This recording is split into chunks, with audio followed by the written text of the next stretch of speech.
We are live. Hey, this is episode 2 of Marooned, featuring myself, James Kane, and my esteemed colleague Alex Yu. How you doing today, Alex? Great. I feel so esteemed now after that introduction. So today, for our second episode, we are going to be recapping the entire season of Survivor Game Changers as best we can. As you might recall, many of our loyal viewers were there to listen to our entire 3-hour take on Survivor Game Changers from the beginning of the season when we did a season preview and we broke down our take on every single castaway. Today, we're going to do a bit of a retrospective, see what we got right in our predictions, see where we went wrong, and just give our overall takes on all that led to the winner, Sarah Lucina, taking home the $1 million check. Brilliant. So I guess we'll start with general opening thoughts. Alex, what did you think of this season? What did I think of the season? What a good question. Do you want to go first on that one, actually? I think that I might have a longer answer than you do. Yeah, sure. So in short, I was a fan of the season. I liked what it brought through and through. I thought every episode was pretty solid, with the exception of a few duds. But overall, I think every week there was something to talk about, whether it be really positive stuff, really negative stuff. Some twists were hit or miss. Some personal highlights for me, I really enjoyed the double tribal council, and we'll get into that a little bit more later on. I really enjoyed most of the pre-merge. The pre-merge was, I thought, really solid. Unfortunately, we saw some titans of the game go out a bit early, but that's what we kind of get in an all-star season when people come in with huge targets on their backs. The pre-merge I thought was pretty solid week to week. We got some blind sides in there and some interesting uses of some twists. And then going to the end of the game, I thought Sarah was a really good winner. It was a good finale, in my opinion. I thought it was interesting to see Brad go on the immunity run that he went on. And in the end, I think he just came up a little short. Sarah just, had a bit of a better strategic game and social game. She was able to pull it out, and I'm really happy for her. I had high hopes for her at the beginning of the season. Yes. We both didn't think she had it in her to pull it out ultimately. We thought she would come pretty close, but she had a great skill set on display, and she did a fantastic job. She did great. Yeah, she really did great. Yeah. Should I give my opinion? Go for it. Yeah. I think I was a bit underwhelmed. I think that the hype coming in was really big. Like, it's an all-star season. You have, like you said, like the Titans coming back. And I think that it just got off. I think that the potential of certain members of the cast was just not realized. And I think that that's for two reasons, right? Like, the first one is because pre-merge was so strong. Sandra blazed through those episodes that she was in, and because we didn't really get like full stories from people that we might have been fans of. Like, I don't think that I went through a lot of, I thought about the season a lot, like preparing for this podcast and stuff, and just kind of some stuff that I was just trying to put my finger on why I didn't enjoy it as much as I think I wanted to. And I think that a lot of that stemmed from the fact that a lot of just my favorites, and I would dare say, or I would go to say, Survivor superfan favorites, just didn't quite break out. And Sarah's a great winner, but I don't think that she was, I don't think that too many people were overjoyed that she won, because and I think that I don't know if a lot of the players' legacies were really able to, I don't know if a lot of people, added on to their legacies. And I think that it might have destroyed some legacies. And I think that's really interesting, just seeing how this season kind of made us view certain people in a different way. And, one of the things that I said in our first podcast about it being a Goat Island, you have the greatest of all time with, some, not so greatest of all time. I think that incongruity and that large discrepancy really, was a huge theme of the season and of the editing. Sarah wasn't an all-star really coming in. Like neither was Troyzan.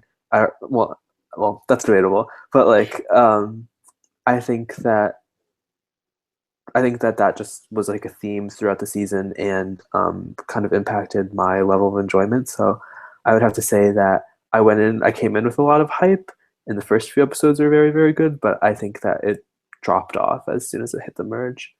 Hmm. So, kind of going along the lines that you were saying, Mhm. so a lot of the disappointment that you felt stemmed from these players, whether they come in with a big kind of history behind them or they are less integral in their previous seasons, they all just didn't necessarily live up to the hype in terms of how they came across on screen or how their story ultimately unfolded. Do you think that disappointment that you're talking about largely stems from the way the season was edited or the way the season ultimately unfolded? Well, I think it's tied together because the way that the season is edited, or sorry, the way that the season unfolds impacts the way it's edited. Like they couldn't really give Aubrey and Suri like super super big arcs because they only made final five and six, and usually the big arcs go to people that are in the final four, and so um, yeah, and I think that it's not just like that certain people didn't, get the edits that, they got in their previous seasons, but also that the gameplay that the edit showed also might have not been there. The relationships, were also not really much there. Um, like I saw a Reddit thread that was about like, oh, we didn't get to see like any relationships on Game Changers that were highlighted. And I totally agree with that. I don't think that we really got to see like how these like players really like bonded with each other and became allies. So I think it just lacked like a little bit of like warmth and personality, and like I just don't think that. I just don't know if like a lot of the players really like got to like. I just don't think that a lot of the players, and as a result, I don't think that the season got to like shine as much as it could have. Mhm. Yeah, I don't know what you think about that, but Yeah, that was my I takeaway. definitely have to agree with some of those sentiments. Mhm. I think one of the examples of what you bring up of how the relationships in the season were heavily under edited or not very emphasized as much was the episode with the double tribal council in which Andrea Right, and then Michaela went out. And right, right, right, even right. in that episode, not only do we not have those relationships really shining through, but we as viewers, even as Survivor super fans, are at times struggling to keep up with the strategic side of the edit. And Right. in that capacity, I thought the season was a bit rushed. It Yeah, might it be definitely due was. to uh, the production scheduling with the season getting a late start, but that might have been a reason why the season suffered a little bit. Yeah, Definitely a lot of strategy on display, but at times the social element and the nature element and everything else was kind of shunted off to the side a little bit for the mhm. sake of trying to emphasize that strategic story. Yeah, and I think that I don't even know if the strategic gameplay was extraordinarily strong. I think that Sarah just did such an amazing job that it, I think Sandra did such a great job in her episodes, and then Sarah followed it up with such great gameplay that I don't know if we really got to see like the other players really get strategic or game moments. Like Sarah's strategy was almost the only one that was really shown and illuminated in like like it. She was her strategy was the only one that seemed like it had a spotlight on it for most of the post merge, in my opinion. So it's not just I just don't think that we really got to see like I just don't yeah, I think that's it. Like I don't know if we really got to see like a lot of stuff, Mhm. aside from Sarah. So yeah. Yeah.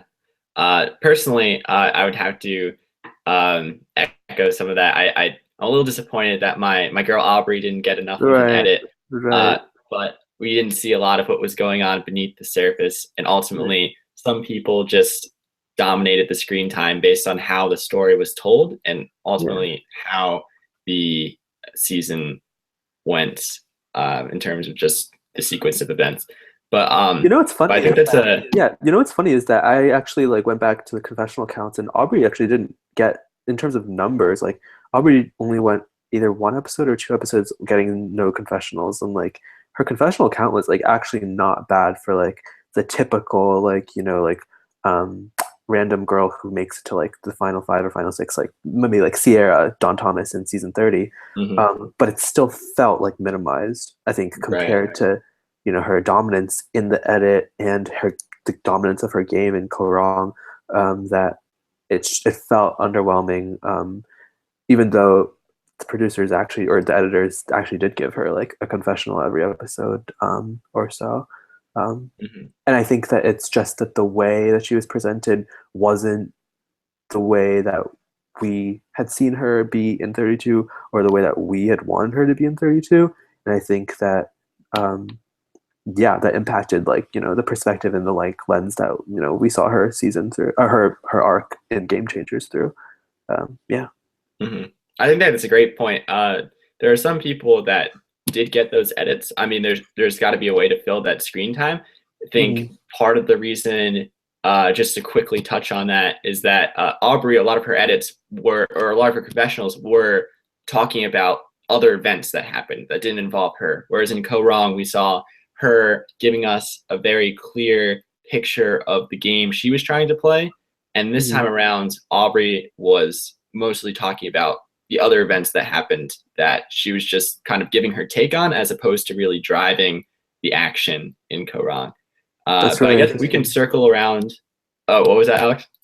I thought that's really interesting. I didn't even like totally pick up on that, but you're totally right. Yeah. Yeah, that'd be an interesting thing to talk about when we get to legacies. But I guess Yeah. for now, kind of staying on this overview theme. So I want to talk about our favorite moments and least favorite moments from the season. Okay. Uh, and we can only pick. Let's say we'll pick one, and One. Wow. we'll leave the Zeke and Varner situation out because that is kind of speaks for itself, and a lot of people will probably say it's their least favorite season or least favorite part of the season, very understandably, and we can perhaps Yeah. dive into that a little bit Yeah. I more don't. I don't think it specifically would be later. anyone's favorite moment. Yeah, yikes. But yeah, do you have a favorite? Let's start with the favorite moments. What was your Okay. favorite moment of the season? I think the moment that really stood out for me this season was when Tony got voted out and Sandra mouthed off at him at the tribal council. That was, I think that was that was the episode that was like the episode that was really fire this season. I think that Sandra versus Tony, and I thought that was just it was I think it also represented what this season kind of lacked, which is like really like a passion for the game. Like I think that Sandra and Tony both bring so much fire and so much passion and so much love for the game itself and playing the game, as opposed to just making the right moves or following the right like script or whatever on your way to win, or caring so much about winning and taking it really seriously. And I think that they both provided like a sense of personality in that episode, and the fact that like they were fighting and like so I think that that was very very very funny. The whole tribal council is actually really funny, from Sandra getting a bug in her hair to like talking about like a square peg or a peg like in a square or something like that. It was just really really wonderful, and that was definitely my favorite moment of the season. Hmm. And what a way to really set the tone for the entire season of those two really heavyweight winners going at each Right. other in one tribal council setting. In the And premiere too, like just like what a way to like just begin the season like yeah, in the premiere with such a huge like such explosion, that quite frankly the season didn't have after that. So yeah. yeah. Sad to see Tony go so early, just Right. for the sheer entertainment value he always brings Oh every yeah. single episode. But Yeah. yeah, it's that kind of continued on for the pre-merge, and we saw those really those people with frankly nothing really to lose because they won, leaving so soon, and everybody else just trying to walk on almost walk on eggshells just to really savor their second chance to win the game. And we saw, I think that brings up a good point, is that we saw somewhat of passive gameplay throughout most of at least the pre-merge, but or at least among players who were just really trying to stay alive as opposed to making a big move. That kind of circles to my point. My favorite moment was the double tribal council, and so we saw in that tribal everybody just doing everything they could to protect themselves. Right. And what a mad scramble that was. Some highlights of the double tribal council that stand out for me is the unprecedented nature of it. That this is something we had never seen before, and it's something that was perhaps a step up from the pre-merge in Cambodia, where we saw this 2-tribe to 3-tribe to 2-tribe switch up in the pre-merge, but no real tribal interaction. And so that was good that at least we got that, and we kind of saw, although the lines were a little bit imbalanced in terms of former Nukus and former Manas, right? Yeah. That was really interesting tribal lines that we saw going into that vote.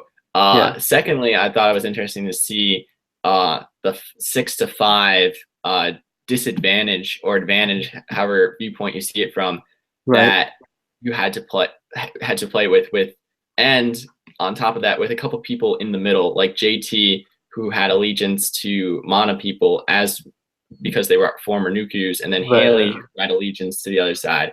Then also within each tribe, besides those conflicting interests that began the game, we saw people trying to possibly subvert the strategy that each tribe was going for. Like an Aubrey or a JT didn't really necessarily like the direction in which their tribes were going at. Are they going to make a move? There's so many possible questions, and we've never seen 11 people with their own kind of self-interest going to a tribal council this early in the game. And then just to top everything off, all the whispering that went on at that tribal council, everybody getting up and going and talking to everybody, trying to push their own agenda, was pretty incredible. And of course you got the idols floating around, and there was just so much going on there, but everybody was just trying to, I don't know. Well, what did you think of the tribal council in general, Alex? I agree. I think that was actually the other moment that I was thinking about. That was definitely my second favorite moment of the season. Basically, for all that you said, just the whole mess of it, and just people going so hard, and and the boot, Malcolm leaving so early was really tragic, and that really. It was a really good episode, and I saw online some people were complaining oh, Malcolm went so early because of this stupid twist, F that. But I think that the twist was actually really innovative, and I think that I hope they do it again. So I really liked that episode, that twist, and the result made it a really great Survivor episode, I think. Yeah, it was unbelievable. I personally was on the edge of my seat. I couldn't believe it. I thought Sandra was gone for sure. Yeah. I definitely thought. Of course, you wouldn't hear people complaining on Reddit if Sierra went home. Yeah. Well, also, but the thing is, it's if Sierra went home, it would have been an underwhelming, episode as well. Such a big twist, and and so much whispering or whatever, and Sierra goes home, but actually, I think that Sandra would have gone home if there was no idol, because I think Brad talked about it in post-game interviews that JT was willing to flip, and they were all ready to go for Sandra on the 5 on Mana 2, but then they found the idol, and then they decided to target Malcolm. So Sandra actually ended up surviving by the skin of her teeth by Ty's idol. So just barely. So I don't think that Sierra would have gone home either way, but still it's like a crazy episode, Oh, regardless of yeah, who just goes home. the Yeah, sheer amount of possibilities that the way the tribal could have gone. yeah, Uh, for whether sure. you, oh, go ahead, Alex. Yeah, I said yeah, for sure. Yeah, whether you have an idol in there or not, that format might be successful moving forward for the franchise. But we'll see. We'll see if they do it Yeah, again. I think they should. yeah, I think you're in agreement. yes, But that's exciting. I'd be down to see it again.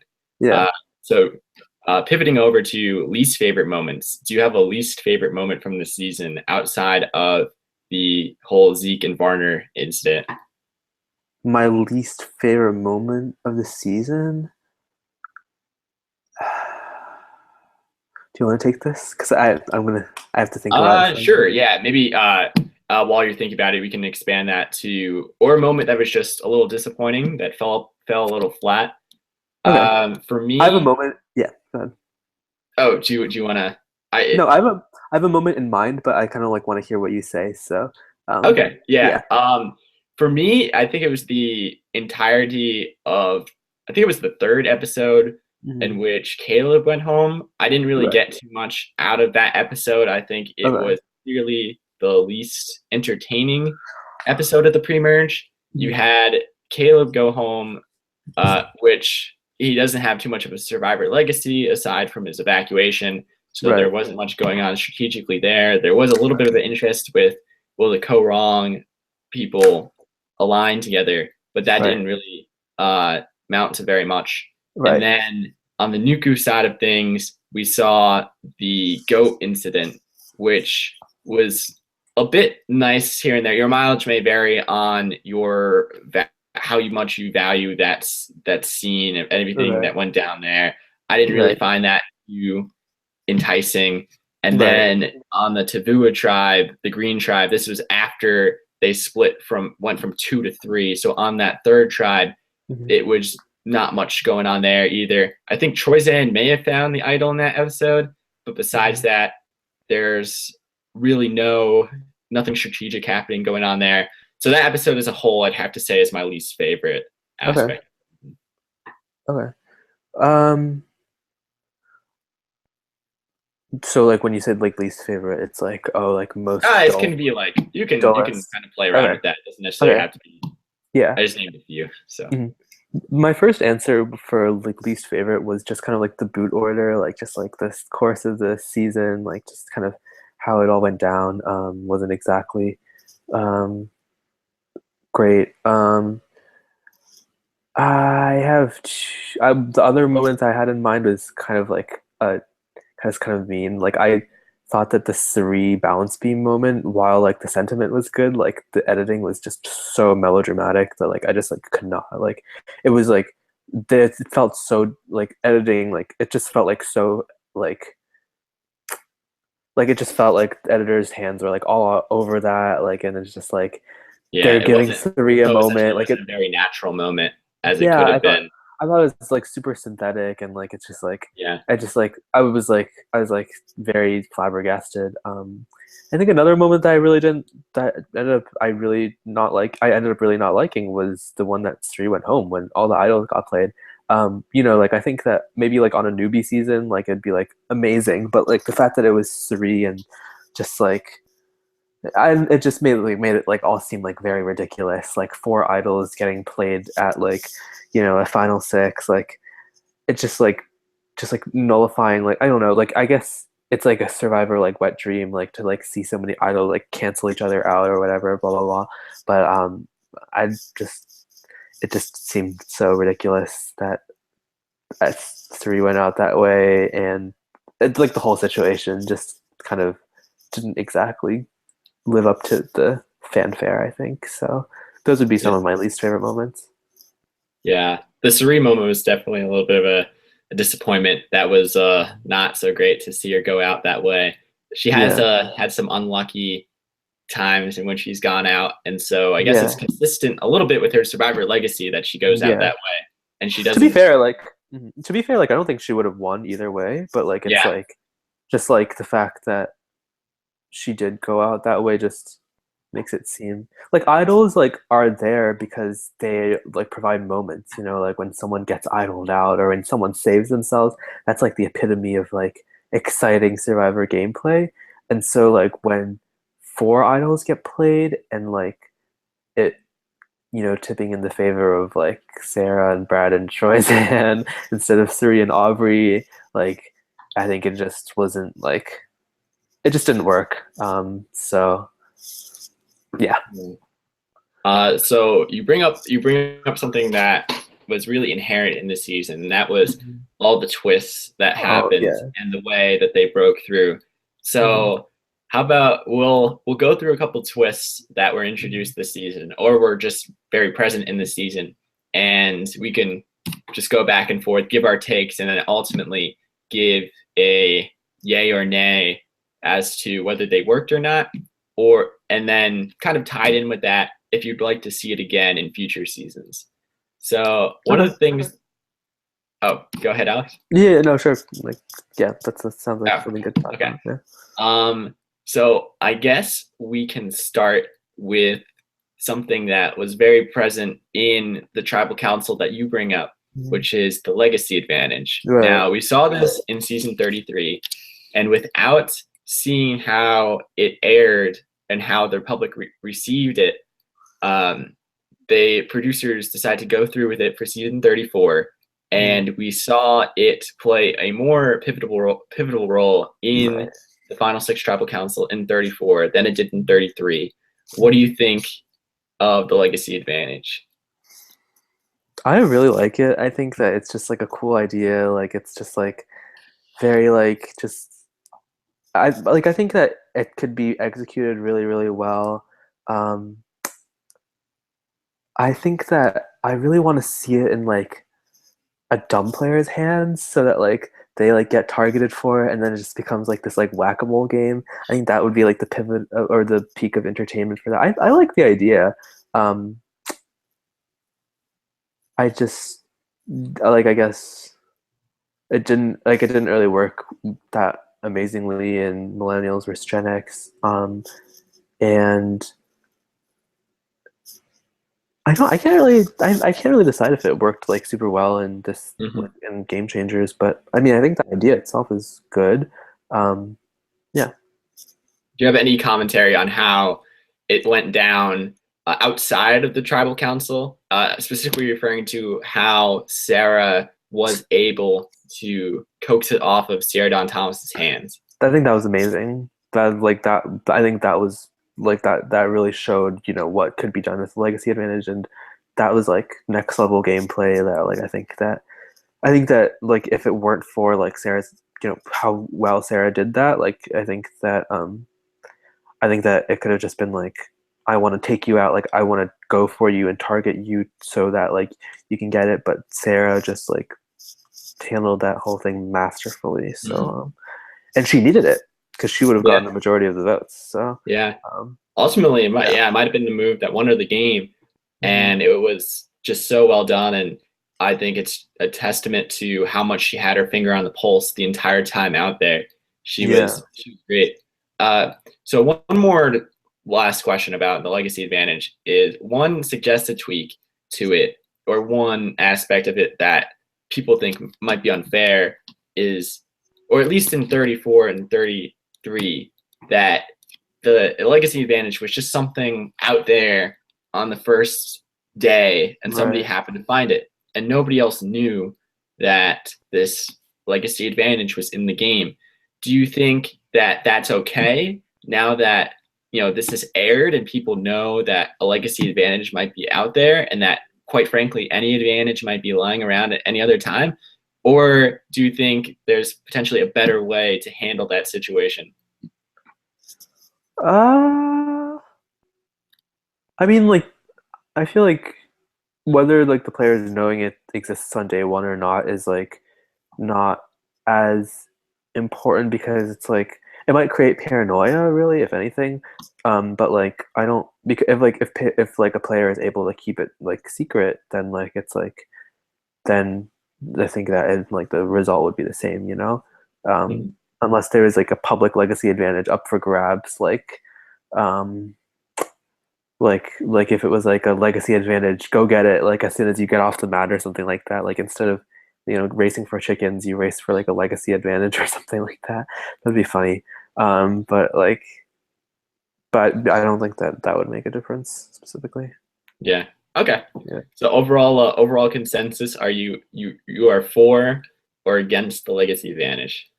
I'm for it. I think it's cool. I also have to agree. I got this. So by the way, I got this bell here, so I'm trying to put it to good use. Yeah, So I would mostly agree. I think there could be a better way to handle it at the beginning of the game. And I think a huge flaw in Sierra Thomas's game was that power is knowledge.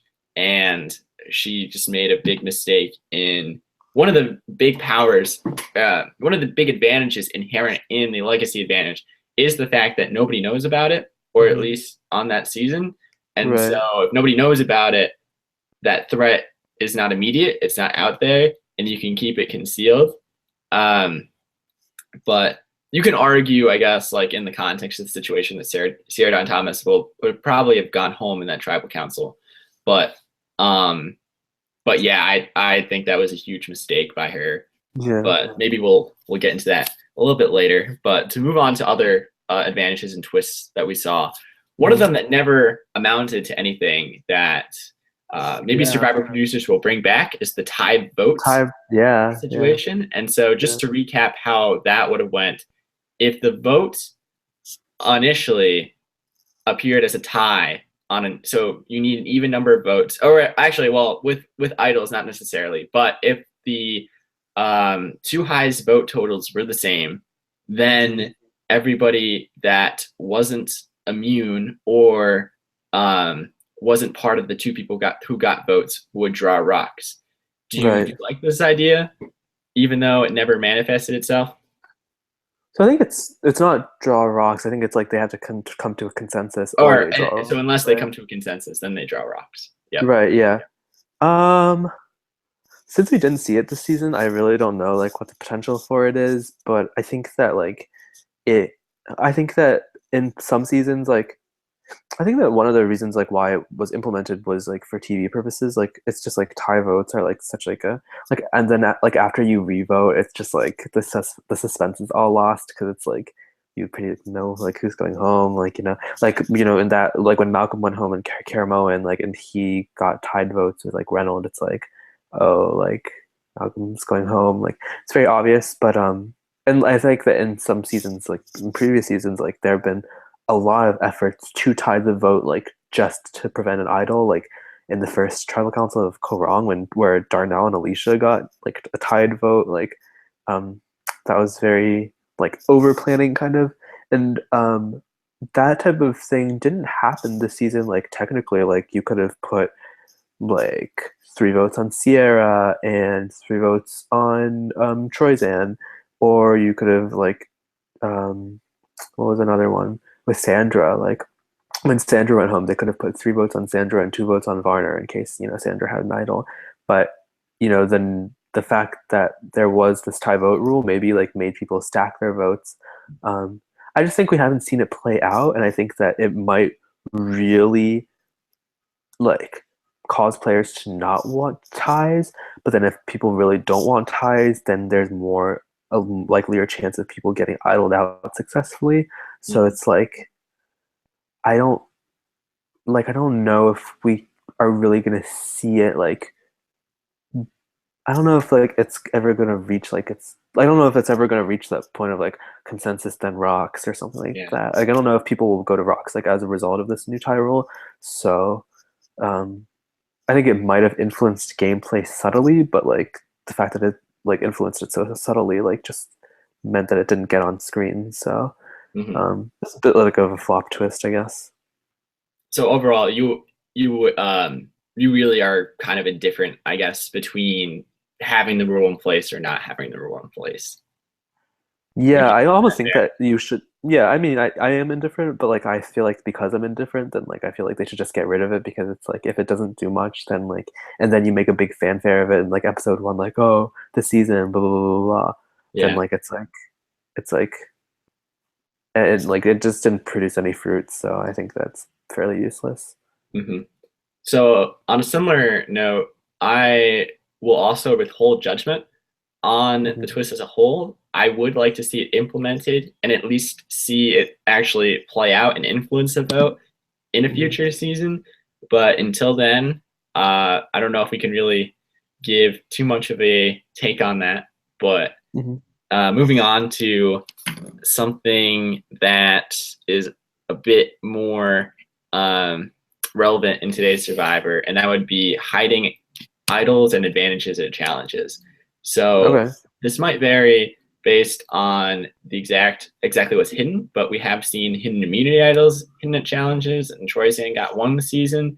However, that was the only idol that we saw hidden at a challenge. We did see the secret advantage hidden on the bench on that one Yeah. challenge, in which Michaela unfortunately missed and Sarah was able to get.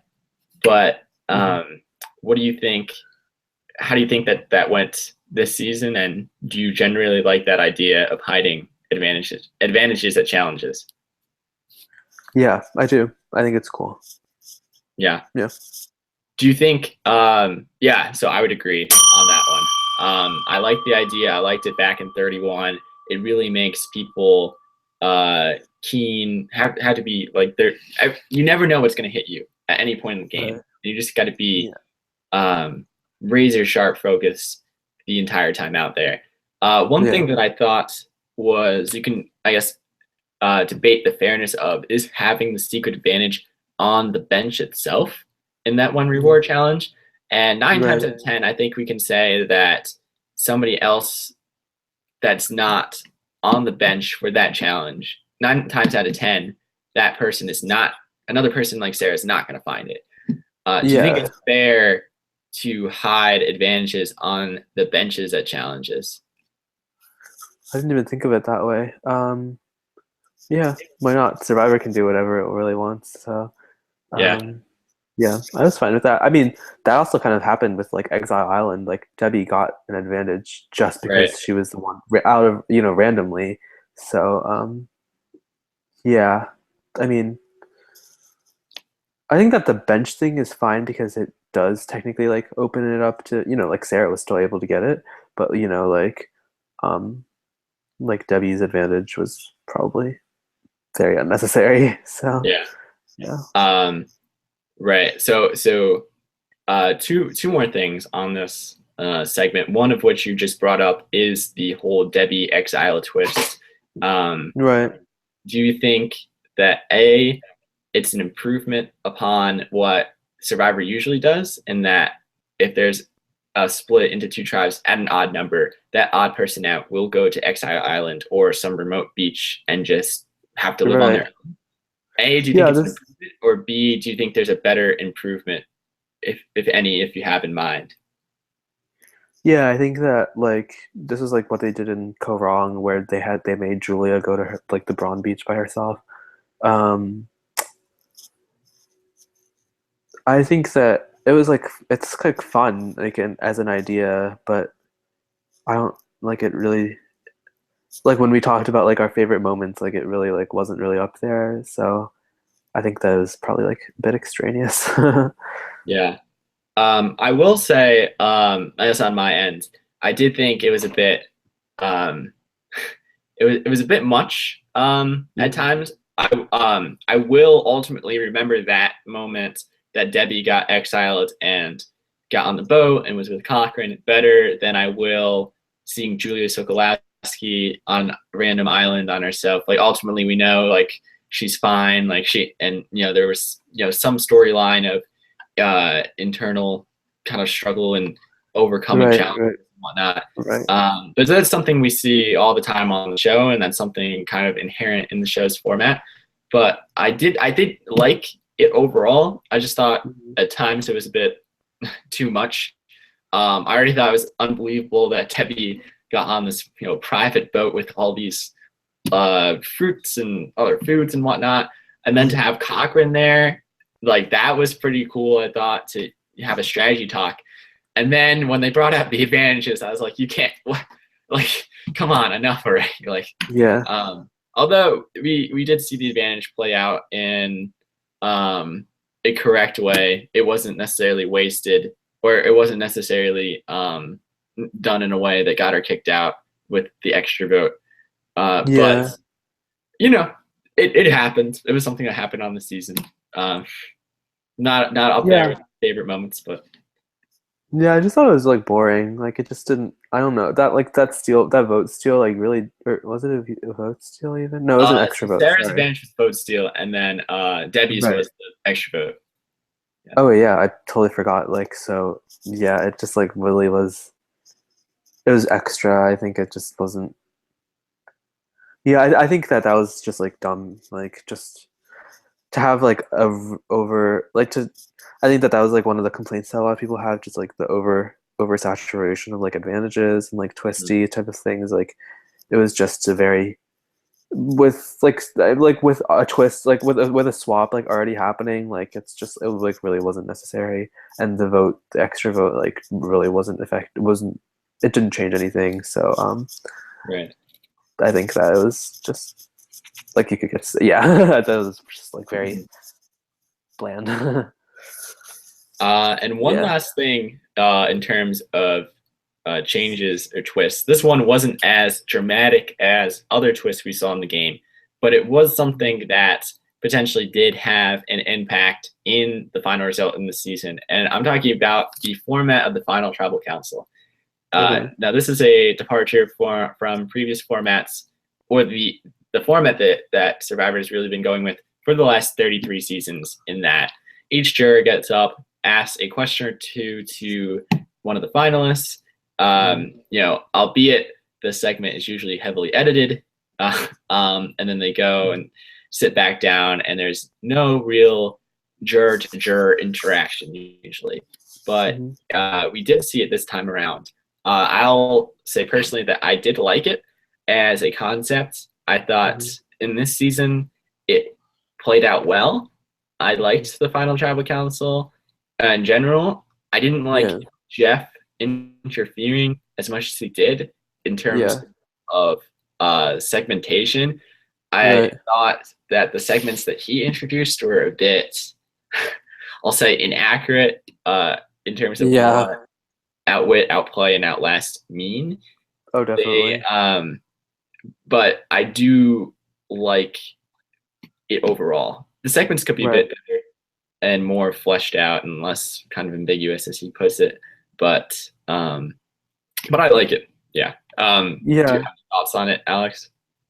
Yeah, the segments were super dumb. Like I think he talked about outplay as like how you work in the game, like the challenges and like the it was just like ridiculous. Like his definitions of those three and like having to segment it. Like I think that the way that the format will work will like it'll naturally go from topic to topic to topic, and like if it needs to get started back up, then like if like the conversation dies and like it needs to get started back up, then like Jeff could like read some questions, but it's like it would the yeah, I mean that would be the only situation where he would have to like ask you have to like interfere or whatever. But I think that yeah, I think I personally loved the format. I thought it went so well. I think that it made the jury so much more fiery and passionate, and they really got to dig their heels or dig their claws into like the finalists, or specifically Sarah and Brad. And it was a back and forth, and like every single juror got to speak when they wanted to speak, and like it freed it up so much. It was just such like a it felt like the jury really got a chance to like breathe and like um like usually the final tribal council doesn't even mean much anyway, so like making this like a more entertaining and freer format I thought was excellent. And Jeff did it, as usual, but like I think that the actual way it turned out was really great. Yeah. And just to play devil's advocate, Alex, you mentioned that this led a lot of time for Sarah and Brad to speak, but this Yeah, format didn't allow a lot for Troyzan in the edit. And right. we don't you want more Troyzan airtime? I mean, I think it speaks to like how freaking insignificant Troyzan was that like no one even addressed him. So We'll leave it at that. shrug. Um, so that covers just about all the twists. So I guess Remember we'll. when you were defending Troyzan so hard in preseason? I I defended him in the sense that I thought he was gonna go far, which he did, and Okay. he's gonna defy expectations, which he did. I didn't think he had it in him to win, or Did he maybe I defy did. I don't know. expectations? I forget what I said, um, Did he? but Did you yeah. think? Did you think he defied expectations? Um, yeah. I think he played all right. Um, nothing too spectacular, but I think he improved on his first game. He um, he went out and got the advantages. He knew, or one advantage. He knew when to play that advantage. He did well in when he got to the merge and just kind of like lying low and not really appearing to be a threat in any tribal council for a while. I do Right. think there were some problems in ally management. Um, Right. One being he was seen as an obvious pair with Troyzan, and when the final 11 vote came around, they weren't able to reel in Sarah, but that's not necessarily all on Troyzan. Right. Ultimately, when we got to the very end of the game, his lack of experience showed a bit more. Right. Uh, but overall, I think he did an okay job. Okay. uh, as I guess we can quickly sidetrack. I think you were a bigger. So I was higher on Troyzan than you were, but you Right. were higher on Brad than I was, and Yeah. we. It turns out, I mean, maybe we both had merits to our arguments, or maybe our reasoning didn't necessarily align with how the game went. But do you have any? We'll probably talk about it a little bit later. But do you have any initial commentary on Brad? Uh, Yeah. I think that what I expert. think that yeah, I think that what I said about Brad in like preseason like came to fruition. Like he has like the ability to, be a effective gamer, create consensus, be a group leader, an alliance leader. And I think that he had a lot of great moments when he was being like an alliance leader. Um, and yeah, I think he did great. As opposed to Troyzan, who I don't think did that amazing. But I won't say amazing. I won't say great, but he did okay. I think that Troyzan was a He did complete more dud. than okay. He did I, more than okay. I think Troyzan was a dud in the game. I don't think he showed any like great gameplay.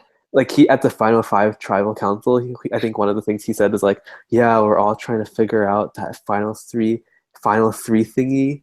Like it just showed how little his head was in the game. Like it was just like Yeah, Brad I think definitely had his yeah, finger more on the pulse in terms yeah, of the end. yeah. Everything that went down with that. All right. So I guess we'll quickly. Let's see. We can talk really quickly about heroes and villains of the season, of Okay. which I'm not sure there were very many Mhm. distinct heroes and villains. Yeah. Aside from the designated heroes and villains in JT, in Suri, in Sandra. That I mean, you can Right, argue right, that those labels have changed in season 20. But right. did anybody stand out as a clear hero or villain to you? Yeah, they gave Suri a lot of hero moments, I think. With the bounce beam and like her magnificent exit, blah blah blah. She cried a lot and stuff. I guess Brad was heroic and then pivoted very quickly, like at a certain point. Zeke was definitely a hero to an extent. I guess, well, I don't know if you were on Reddit, but like a lot of Reddit people hated him, apparently. Um, and Sarah was, I think that they edited Sarah very, very honestly to her game. Like it was like she played like a criminal, and that's the way they edited it. She played like a cold game, a harsh game, or not harsh, like just cold and fast and direct, and that's how they edited it. And so that could be interpreted as villainous, but I Hmm. don't think that they intended for her to be a gigantic villain or anything like that. Um, Facebook casuals think that Sandra's this big villain. I do not agree. Or Michaela even. Or I don't know if Facebook people hate Michaela. I guess Michaela got some like villain moments. But yeah, there weren't like really any big heroes or villains. Like I mean like I think that the heroic parts of Suri um and who was the other hero? Zeke.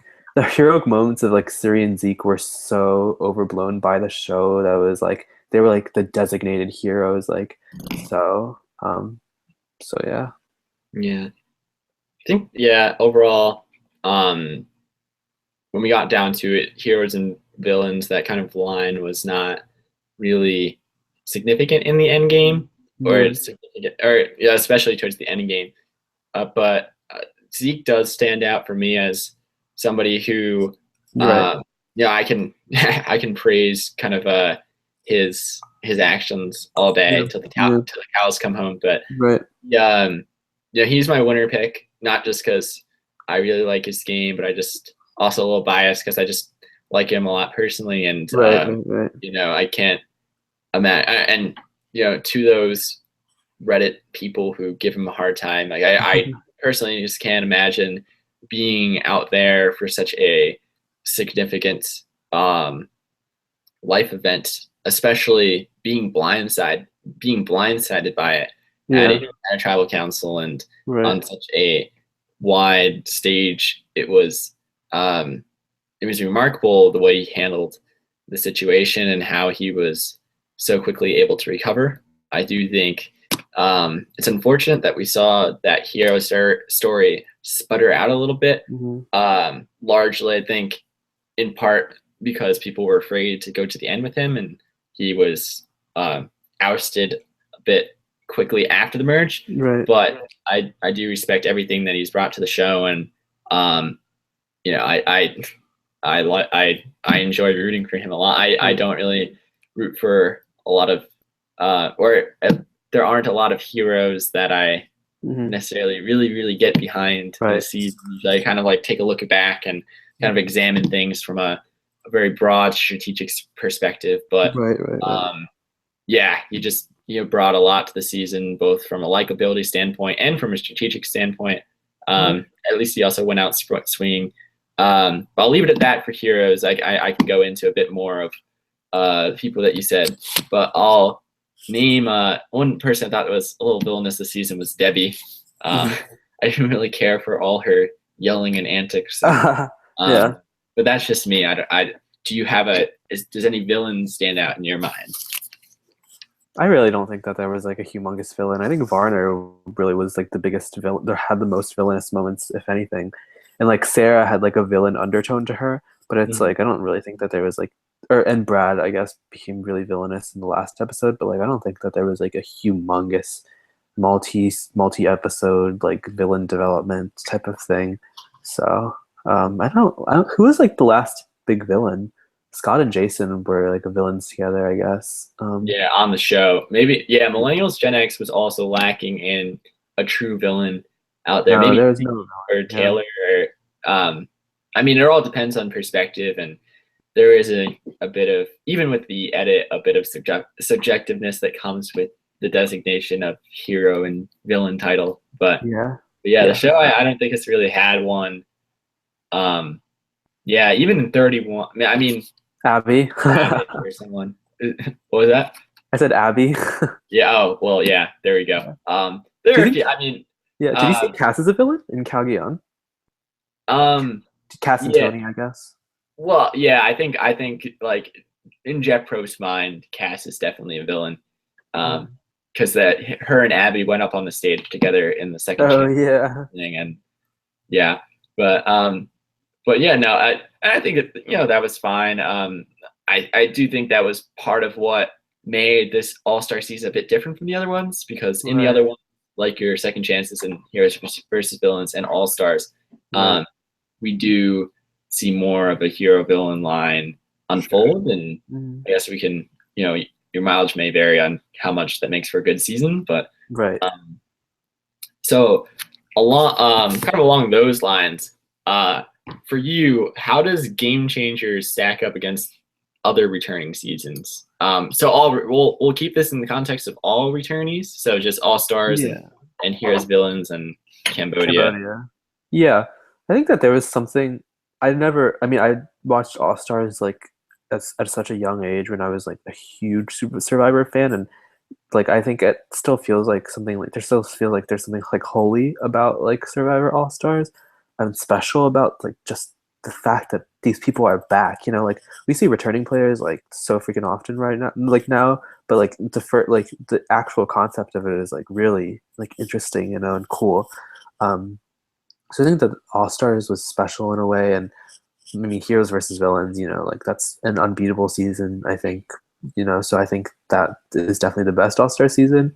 Um, Cambodia, like I don't think I like loved it that much. I didn't like love it like after the season ended, but I certainly like think that's in like now like compared to like Game Changers, like it definitely seems like a little bit more special. So I think that Game Changers was just like I think it just got sogged down by like so many like random twists and like soggy edits that like I think that it is probably like my least favorite All Star season of the four.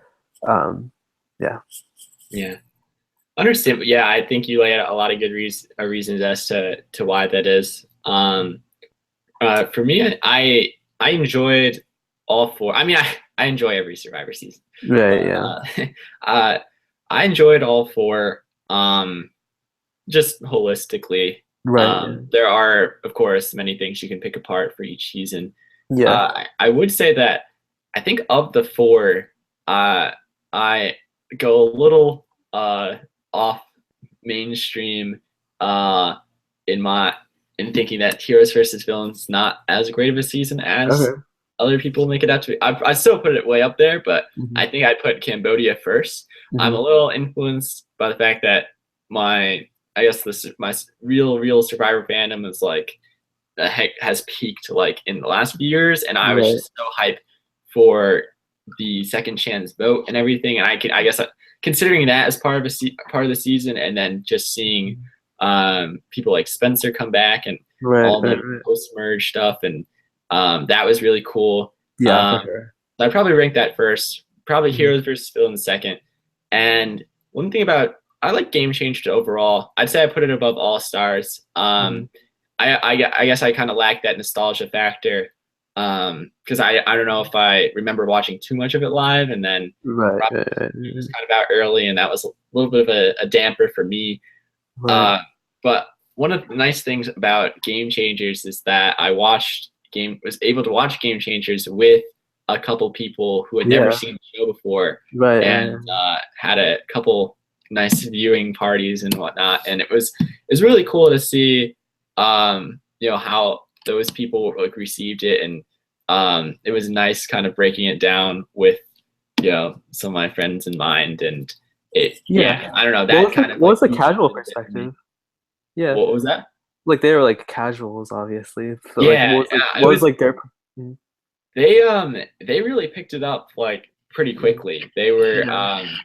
like really into it. Is kind of, I guess, maybe not ideal to come in on a Like returning season, yeah. Right. but they really liked it. There are a couple of moments that stood out as that were kind of like ridiculous. Like early on, like Debbie was definitely the center of attention for a lot of the pre-merge, and then like Yeah. seeing like Sandra dominate, it was like a nice kind of testament to like how her previous seasons went, and Right. uh, Right. it's a little different seeing all like the really really good people go out and kind of Mhm. kind of explaining how how strategy has shifted over the years and Mhm. to where it ultimately is. But I think they had some like really great insights, and it was a pleasure watching with them. Yeah. Sounds like it was fun. It's really cool. So let's see. So I guess we'll shift over to our so that was kind of wraps up our overall takes on the season. So now Right. we'll go a little bit into individual players, and Mhm. um, so legacies is a huge part of Yeah.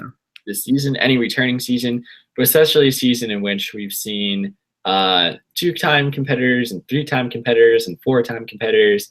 Yeah.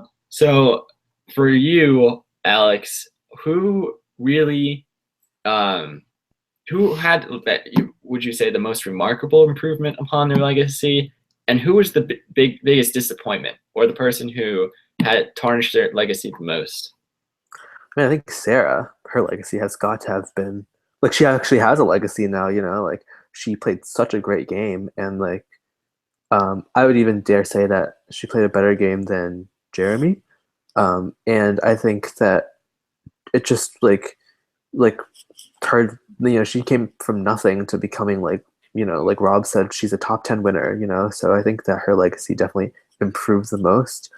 As for tarnished, I think Varner, because like I think he was such a huge fan favorite, and like now like this season like it immediately pivoted into like this like villainous role, and like so I think that his legacy is like destroyed now forever.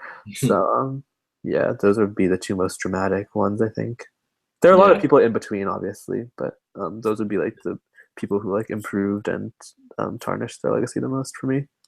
hmm Um, so yeah, I would agree with those. Jeff for kind of obvious reasons, and the fact that once again he didn't make the merge, and then Mhm. for Sarah, I think it's fair that we both identified this potential in her. Right. We weren't sure if it was really going to, um, you know, if she had what it took to really make it to the end and make that case, Yeah. but she did such a splendid job. She got to the end with the right people. She's able to get that legacy advantage. She got the secret advantage Hmm. of the vote steal and made flips at the right time. Her timing was really good. She's Yeah. able to smooth things over with people. And it was a lot about talking about what other people wanted. She was able Right. to empathize with people and sympathize with people as opposed to really having people meet her demands like Right. she did in Kagayan. And so that was all really, really great to see. But And then, but the thing is about that it's like she actually did get people to meet her demands. She was always the swing vote. Like even though she made it seem like, oh, it's your choice. What do you want? Blah blah blah blah. It was always every single vote. She always put herself in the best situation. Like she was always the swing vote. She was able to flip here and there without any consequences. Like it was just ridiculous what she was able to get away with. And I think that we like said, okay, like she has this potential or whatever. I never, expected her to be so dominant and be able to do things with such precision and perfection. And like I think that, I just think that it like I think that at first, like when she started getting her big edit, I was like, oh, okay, like blah blah blah, big moves, blah blah blah, and like that's still kind of like there, but it's just like it took me a few episodes to really realize like this woman is really casting a spell on the other players. And as soon as I realized that, and as soon as I realized like how much she was able to get away with and how much she was doing, I immediately had a lot of respect for her. And I think that she really did a great job. Maybe not like the most entertaining character, but like game wise, she definitely did what casting wanted her to when they brought her back. So yeah. yeah, I think that's really the sign of a great winner. That, like you were saying, that she was able to impose her will, but not have people realize that she was, or at least not realize until it was too late. Um, there She were was attempts to. yeah.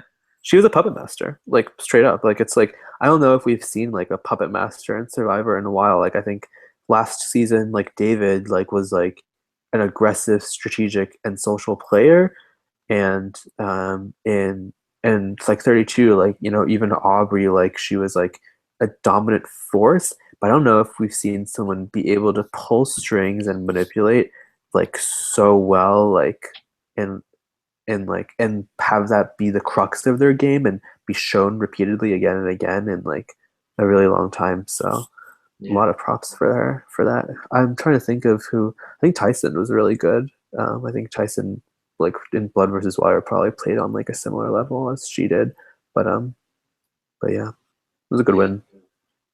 Yeah. And um yeah, she was really something else out Yeah, there. she did great. Yeah, Um and those parallels that you mentioned to Jeremy and to Tyson, I think, are pretty apt. They were able to, I, well, with Jeremy and Tyson as like standing out as huge physical threats, mm-hmm. they had really nothing to too much to hide behind. Right. But Sarah also stood out as a real, I don't know if she won an individual immunity, but she was She did. definitely a visible threat for most of the time out there. And she was still able to, maneuver. I guess maybe not as much of a visible physical threat, but she was just masterfully able to maneuver through, um, targeting people in the right order and making moves when she had to. And that was, yeah, Yeah, I think we said basically, yeah, everything to be said about Sarah. for sure. Um, Yeah. I mean, there were probably more subtleties to her game, but yeah, she was great. Is there anybody? So you mentioned like Varner is one of the people that fell in your Yeah. book. Is there anybody Right. who fell strategically in your vote in your book? Because I know, well, Varner was more of a social kind Like of a villain. character. Yeah. Um, but was anybody a strategic letdown? I honestly think that Sarah was such a strategic breakout, and even Brad got strategic breakout moments that basically everyone else who had been strategists felt like a letdown because they weren't able to take control of the game. Like I Mm, think that um yeah, I think that down the line, like from beginning to end, like what Sierra to and Tony to like Aubrey and Andrea, like I think that like just like in terms of not like really getting their strategic dominance in the edit, like just I think that like everyone was kind of even Suri, honestly. I think that everyone like didn't no one took Sarah was so dominant that no one really got the game like no one got hold of the game except for her. So I think that in that sense, like everyone like no one really stood out. So yeah. mm.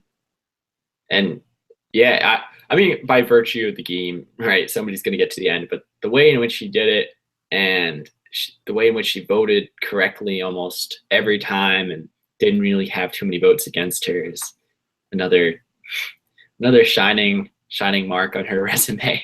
Yeah. Um, but yeah, I guess kind of on the flip side, if I had to name somebody who was a little bit of a disappointment, of course, everybody faltered a bit by letting Sarah go as far as she went. But I think for somebody that was about to pick as a winner, JT was a bit of a letdown. Right. I know he didn't have the best luck when it came to swapping, but Right. JT, you got to bring an idol to tribal council, dude. Like, what are you doing? Right. Right. Right. And in that vote, maybe you can talk about it for a quick minute. But I don't know what like so Sandra and Michaela and Varner voted against Aubrey and JT's two. If JT pulls out an idol, that like what did they know he wasn't going to bring it? That was I mean I know they can't split the votes. They can't, but Right. I mean, I maybe mean, he put the votes on Aubrey. I think that Sandra just like put like doesn't like really play like with idols in mind. Like she just targets people and like stacks votes against them. And I think that she's very old school in that way. So I think that like I don't really think that idols were a consideration for her. Um, but I think that actually JT would have been a really good winner pick because in all the posts, I think he got really unlucky, and then Mhm. he like effed himself like with the whole double tribal council situation. But like I think that just from all the post game interviews, like if he had made it to the merge, like he might have been deadly. You know, like there was like such a bro down at Nuku, and like they had so many good numbers. I think that JT would have been able to. I think that JT probably could have made a run for it and been like a serious contender Mm. to challenge Sarah. Um, Do you think that who do you think was Sarah's biggest competition like out there? Like who do you think like was the one who was closest to taking the game away from Sarah? Hmm. It's a great question. In terms of who had the most viable path to the end and winning, or just taking Yeah, Sarah out. just like any not taking Sarah out specifically, just like whose gameplay or who is like close to, be Um, beating, um like beating Sarah or something like that. Like yeah. who gave her the best run for her money, basically. Hmm. Um, I would have personally, I would have loved to see Aubrey make it to the end. I'm Right. not sure if she would have won, but Mhm. by just listening to what she said post game, she Yeah. did have she was just so confined by the situation at hand that ever since she talked to Tony, everybody had her eye on her. Right. I would have loved to see Aubrey give Sarah more of a shot, Mhm. but the way in which Aubrey played in this had to play in this box essentially, she really wasn't able to do so. With that being said, and the fact that Suri was such a big threat, I'd probably have to go with Andrea. Okay. Um, I do think Andrea uh, peaked too early after the merge. Right. She by winning one or two individual immunities, she is a great challenge competitor, but I Right. think that just became too apparent, and Mhm. the fact that she was able to, like Sarah, will people to vote how she wanted to vote for a lot of the votes, Right. showed that she has learned more than a thing or two on her first two times out, and she was a force to be reckoned with out there a third time. Just came Okay. up, peaked a little too soon. Um, I would have but to dis I think I would have to disagree because I think that people were rubbed the wrong way when she was bossing people around to vote Zeke out, especially when she was like kind of the outcast after she like got in a shouting match with Zeke. And then, like Michaela was rubbed the wrong way, Sarah was rubbed the wrong way, and then everyone ended up flipping on her. So I don't think that I personally think that I personally don't think that, she um to like was able to be like some social like master. Um yeah. For me personally, I think that Suri gave Sarah a run for her money. I think Suri, like first of all with Suri, getting the 3 votes against Sarah at the final 6 and stuff like that. The fact that Suri like turned it around, kind of held control of the game with Sarah. Like if that vote steal had gone the way that Suri wanted it to, like the game would have like tipped in like Suri's favor. Like I think that Suri and Sarah were battling each other for numbers and influence like throughout the post merge, but we didn't get to see it a lot of it in Suri, which is kind of ridiculous. Um, Suri had Michaela on lock. You could see in Final Seven that she was tussling with Sarah over Aubrey and Ty. But if that vote steal had gone the way that Sri had wanted it to, like I think that just because Sri is able to pull people in so well, she got Ty to like vote with her like after screwing Ty so heavily, and I think that Sri did really awesome, and I think that Sri was Sarah's biggest competition, which is shocking because Sri was such a huge target. Like she was basically dead for most of the pre-merge, and then to see her, like think of her as being able to like be a big contender in the end game, like was really awesome. So yeah. yeah, I think, yeah, like you're saying, yeah, so it was really great to see that battle between the two of them, especially at the final 7 vote. Hmm. Once Andrea, or they were in consensus that the two of them wanted Andrea out of the way, and then they would kind of see how the numbers would stack Right. um, after that. Um, I guess in terms of the like Suri versus Andrea, like who put up like a better fight. I think both of them had were a bit too vulnerable at certain points in the game. Did you say Suri, Suri versus Andrea? yeah. So Okay. like I do think both of them, or Sarah played a superior game to both of them, which Yeah. I guess ultimately why Sarah ended up in the end and Right. everything. But then again, a lot, maybe a good part of that is due to the fact that Sari and Andrea did have these legacies behind them, and that's why Sari was such a target in the beginning, and that's why people Right. were kind of suspect of Andrea at that point in the after the marriage, where she typically has gone home in the past. Right. But yeah, and again, credits to Sarah for pulling the numbers together at the right time to get both of them out. Although Sarah herself is vulnerable at the final six and just happened to have that legacy advantage. But Yeah. yeah, I don't know. Yeah, kudos to all of them. They all played well, I think. Unfortunately, Andrea got caught up in the whole Zeke thing, and Right. thank goodness. And unfortunately, Sari got caught up in the whole advantage getting thing. But Yeah. a lot of the element of the game is luck, and Yeah. Sarah definitely needed some luck to get to the end, as does everyone really. So I think that's a great discussion overall to have, and it'd be interesting to see a couple years down the line if anything changes from that point of view. So I want to do a quick little, I guess, game in terms of I'll give you two people, and you tell me who has the better legacy after this game, right? Or after this season. Right. Okay. So the first is Zeke versus Andrea. Who has the better legacy? Zeke. Do you want me to give reasoning afterwards, or just rapid fire? You can give like a quick reasoning. Yeah. Okay. Yeah, Zeke, because he ended up being such a hero. Mm-hmm. So this is for you. This is combining like likability and stuff, and like just overall potential to win, or better survivor record. Oh, I see. Well, for me, so it's like I guess so. You can like pick whoever you want. But I guess like, is that your central criteria? For me, like legacy means just like how how important you have become, like, and how like who like how important you are like in the survivor, or how just like impressive you are like in survivor history. And I think that Zeke became a bigger character than Andrea has ever been and will be after the season. So that's like my criteria. But in terms of like gameplay, like that's like a different story. Right. Yeah. For me, yeah, I guess my criteria is like a little different. And that would be more kind of like, if you to throw one of these people in a random season, who would I see. Okay, yeah. Do you want to do that? Like, I can do that if you want.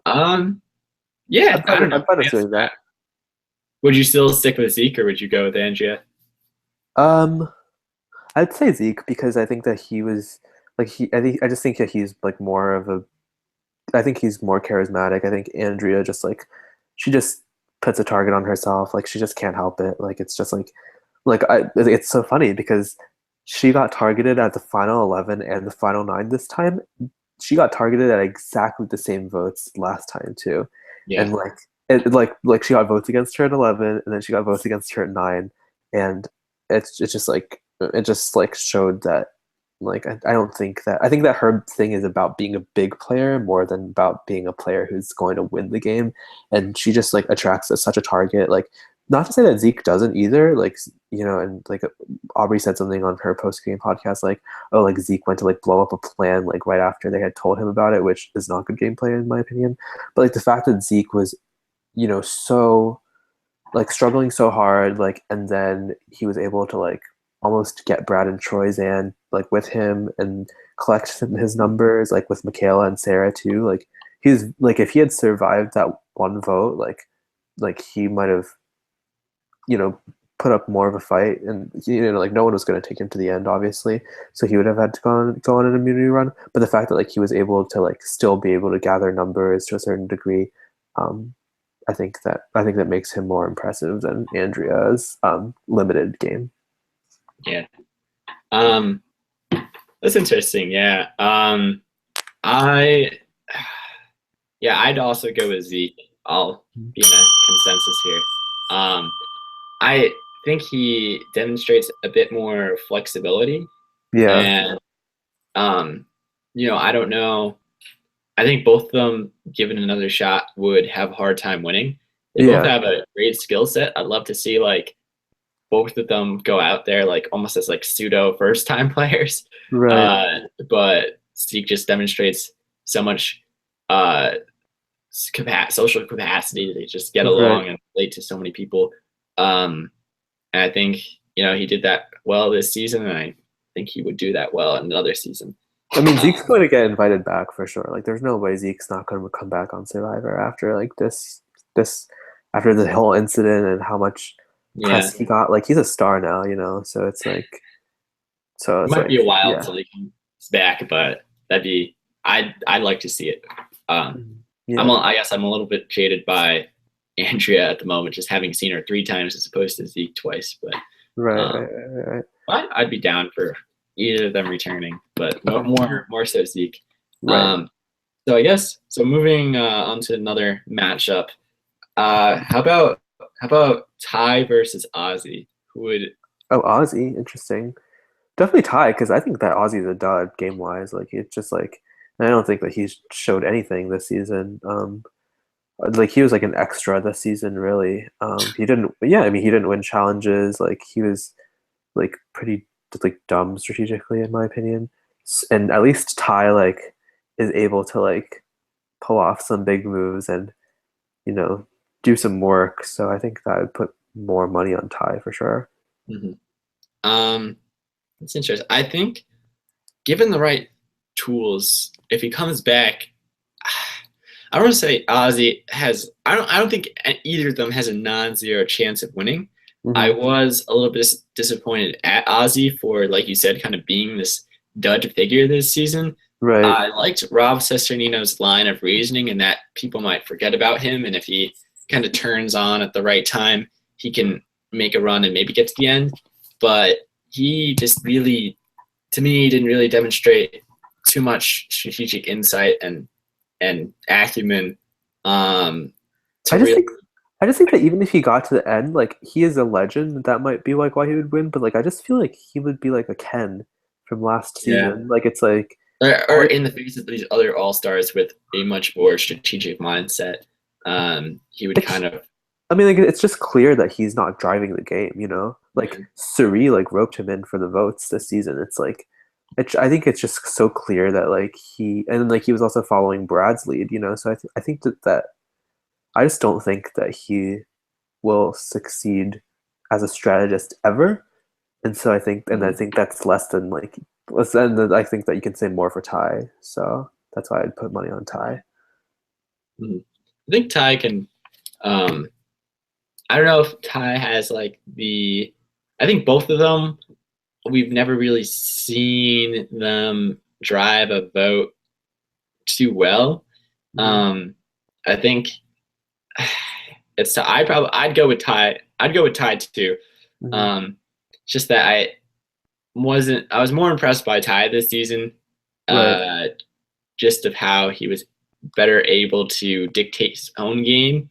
Right. Um, and that's something that I don't know if we see too much from Ozzy. I think Ty's yeah, I don't know what you think about this, but I think that Ty's legacy like really shrunk this season. Like he was such a fan favorite and so like such a shining like ray of joy or whatever in 32 and I think that this season his arc like really got limited. Like he had some good moments in the pre-merge, I think, but like it's like it just didn't like he really didn't seem to break out the season for me. Yeah. Even though he went to the final four, he didn't get like this like humongous arc, either from a personal level or from a strategic level. So I thought Mm. like yeah, I thought it was a very underwhelming Ty return. I mean, I never was the biggest fan of Ty, but like I think that it was still like very underwhelming compared to like how like much attention he had gotten in his first season. Yeah. We did see a lot of the same stuff from Ty and that Yeah. he I don't know if we got too many animal scenes, but I don't think his passion for nature is lost. And he did find a lot of his idol finding. It's just I mean, oh, it's amazing Right. how he just find, and his ingenuity that he showed, that he was able to find the second one at the Nuku Beach using the same clues is That was yeah, good. yeah, he was good. I guess I more than anything, maybe that's just like the points that you were bringing up is that we didn't see as much prototypical tie as we did in Go Wrong. Right.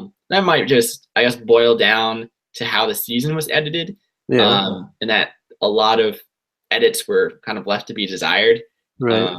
But yeah, overall, I guess to stitch everything up, we're both tie over Ozzy. Yeah. Yeah, for sure. Yeah. How about Sierra Dawn Thomas or Sierra Easton? Man. Um, Sierra Easton just seems like such an afterthought to the season. Yeah. Um, I wouldn't. I would not put money on either of them. I think that. Oh no. Yeah, I think that they've just both make themselves such targets. Like Sierra is like all about her big moves, and she can't really back that up. Like she talks a big game, and she not that she's a bad player. I think she's a good player, but like it's like she talks more than she can really deliver, I think. And I don't think that her jury management might be great. If she ever did get to the finals, like I think that she could easily be beaten by someone who was more likable than her. As for Sierra Dawn Thomas, I thought she got her legacy improved, if anything. Like she got called like the head of the snake, like the person who was running, Brad or whatever, which is impressive. And what she wanted to do, which is be a bigger player, like the whole Wentworth thing, but it like also made her like a much bigger target. So like it's like counterintuitive. Like she got more screen time or whatever, or more presence, but like she also was less successful in the game. And I think that they would both go out there and want to play hard. Maybe Sierra Easton even more, since she has such like a chip on her shoulder from being voted out first. I actually think that Sierra Easton would be voted out first again if her try went to the first tribal council if she came back, honestly, because like it's just like she's just such an easy vote. So I think that Sierra Dawn Thomas will always have more chance to make it further than Sierra Easton, but like I don't think that either of them like are have like raw winner material. If that makes any sense. Yeah. Um, I think it's for me. It's kind of dependent on where their situation is in the game. Mm-hmm. We did. I of course. I listened to Aubrey's exit interview, and one of the Yeah, points that she brings up is that Sierra Dawn Thomas was really good socially, yeah, according to her, and just how she yeah. formed relationships with people. But that was kind of a small, sample size at that. Mm-hmm. Secondly, or Second from mana, yeah. three But the third to mana, yeah. the second swap onto the new Yeah, mono tribe. right. Um, but when she got into kind of a position of power after the merge, that's when she kind of came across as a little arrogant, a little unapproachable, a little cold, and Right. that might have contributed to her demise. Right, Um, yeah. on the flip side, Sierra Easton, one of the concerns that we both expressed coming into the season is that if she is behind on the numbers, she is not the most kind of best person to get along with, and that rubs people the wrong way. We saw a little bit of that in the beginning, which just led to her exit. So but we have on it for me. This one was really tough. We never really have seen Sarah Easton in position of power. Yeah. Um, uh, Well, maybe she's not likable or under the radar enough to like be in a position of power. yeah. Like maybe she never can be the person who's in charge of an alliance, because well, I mean, I guess she was kind of in charge of the witches, but it's like she also became such a huge target, like as a result of that. Like I guess she was in power, like and from the early merge, when but she was always all like playing behind Tyson. So, um, but I think I personally really like her, like as a player and character, and like I just think she's fun, like she's feisty, like so, like I like her on TV, but like in terms of actual potential to like win or really make it far, or she did make it far in Blood versus Water, I should say, make it far while being dominant. Like I don't know if she has that much potential, but Mhm. I like her. Yeah. Um, yeah. No, starting to come a little bit around on her. I think it was I liked the way she handled her first boot. Um, Yeah, she handled it with grace and everything. Right. Um, to I guess boil down to which one I'd pick. I'd probably pick Sierra Dawn Thomas Hmm. just because her mistakes are more correctable than Sarah Easton's. Right. Um, but that's just me. It's pretty close. Mhm. I do think both of them have exhibited, solid gameplay, but Yep. that's what I go with. Yeah. Yep. We'll do two more real to wrap up legacies, and then we'll go to final takes and takeaways. Okay. One of them is Sarah versus Aubrey. Now I know Okay. Sarah has won, Aubrey has not, but you can argue that Aubrey should have won Wrong, Right. and that largely influenced how she played on Game Changers. Sarah didn't necessarily come in with that legacy. With that being said, and maybe that's just a little bit of my Aubrey bias coming out. Right. Uh, Yeah. who would you take between the two of them? I just don't know how Sarah's gonna come across like on a third season because I don't know if everyone's eyes are gonna be so on her that like she just gets targeted right away. Like would I don't know like what the perception of her on a third season would be. I think that Sarah's a stronger player than Aubrey. But like it's just like if like on a third season, like would Sarah be like the type of person that they would take out like they took out Sierra Easton, you know? Would Aubrey be that? You know, like Aubrey was a target from day one, and she was never able to get herself out of like being seen as someone who is like, you know, like sneaky or whatever. So I don't know, like it just like you just like don't know like I think how they would get seen on the third season, but I think that if Sarah was able to make it like past a few votes, then like she'd be golden again.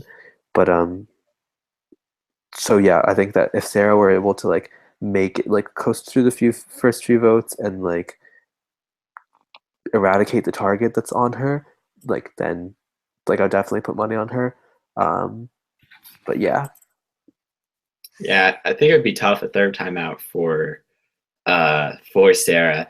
Now, Mhm. whether that third time out will be winter season, that's yet to be determined. I think that'd be really cool, especially it seems on the surface that Tony and Sarah might work together. Um, Right. But I but wonder if Survivor would want her back. Like I think that they, mm, like her entertainment value if was they so have their was choice of winners, yeah, I mean I think that her entertainment value was like so relatively low that like I really wonder if like she would even be brought back. yeah. Um I don't really know if I wonder if they will do an all winter season. That'd be Hmm. cool. But Hmm. yeah. So that's yeah. Um, Regardless of, I guess, kind of looking at it at a different perspective rather than like who'd I put my money on a future season? Because obviously, I think Sarah would be the bigger threat. Yeah. I think I think Aubrey to me has the bigger survivor legacy. I Okay. just I just think she played almost as well. Her situation was a little different in Wrong, but Mhm. um, her gameplay, at least both of them at their kind of I'll I don't know actually this one. Oh, it's really close. Um, One thing is that, for at least Kaguya, at least we didn't have um, too much of. I think one thing that sets them apart is that Aubrey faced trouble in the pre-merge both her times out, whereas Sarah was Mhm. on a dominant tribe both her times out in the pre-merge, and Right. Right. that certainly the amount of times you go to tribal council in the pre-merge certainly influences how your post game shapes out, at least for the first few votes. And so I think Mhm. on a third time out, it'd be largely dependent on how each of them, um, their tribes perform in the pre-merge. But Mhm. then, like you were saying, if Sarah plays her cards right, she can potentially get through some of those first votes. Uh, Mhm. Overall, it's really close for me. I'd probably still get the edge to Aubrey, um, Mhm. but uh, I don't know. In terms of like legacy or like just like how much you think they would Yeah, how I well do get you think in they would terms of do? legacy, I get the edge to Aubrey. Okay. No, I trust that Sarah would do a good job in the pre-merge, and unlike Aubrey, for example, in Co-Wrong, I don't Right, think right, Sarah right, would yeah. get votes against her in the pre-merge. So I think Right. Sarah would do a better job in the pre-merge, um, and then the post-merge. Oh man, I don't know. Maybe I'll reverse course. I'm really splitting hairs, but Yeah. it's super close. Right, Uh, right, right. Yeah. uh, and one last one to wrap up in terms of legacy matches. How about Sari versus Sandra? I thought this was one was gonna be coming.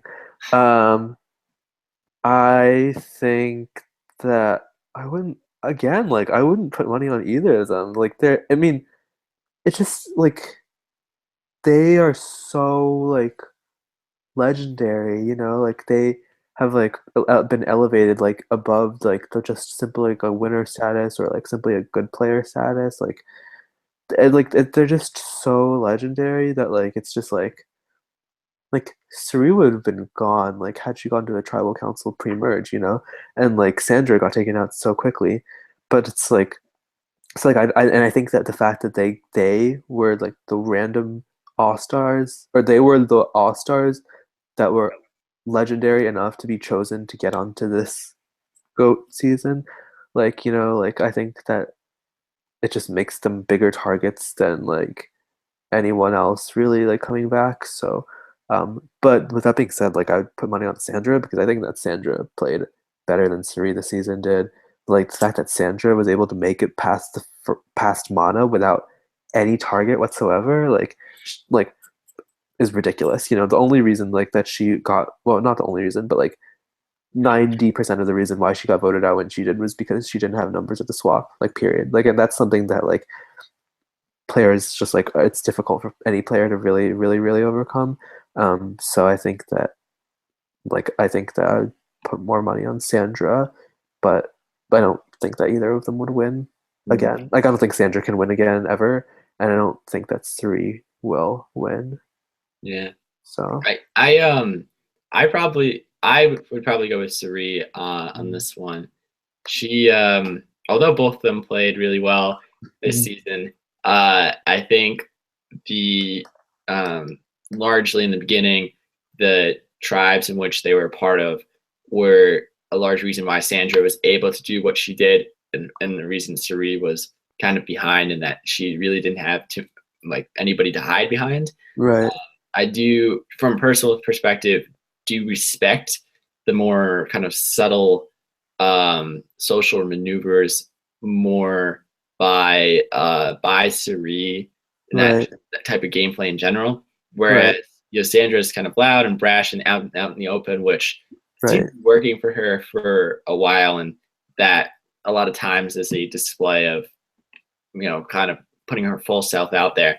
But I do think she falters a little bit with some relationships, like putting, like alienating Aubrey, for example, or alienating just certain people. That sure, there's always somebody that it seems like wanted Sandra, they didn't care for Sandra, and JT a little bit, and sure, that Suri it seemed to be on good standing with anybody. If anybody wanted Suri out, it was because she was like a huge like because of her legacy, as opposed to like Sandra, which it was due to her legacy, but also just the way she was currently conducting herself, um, okay, and like enforcing her will.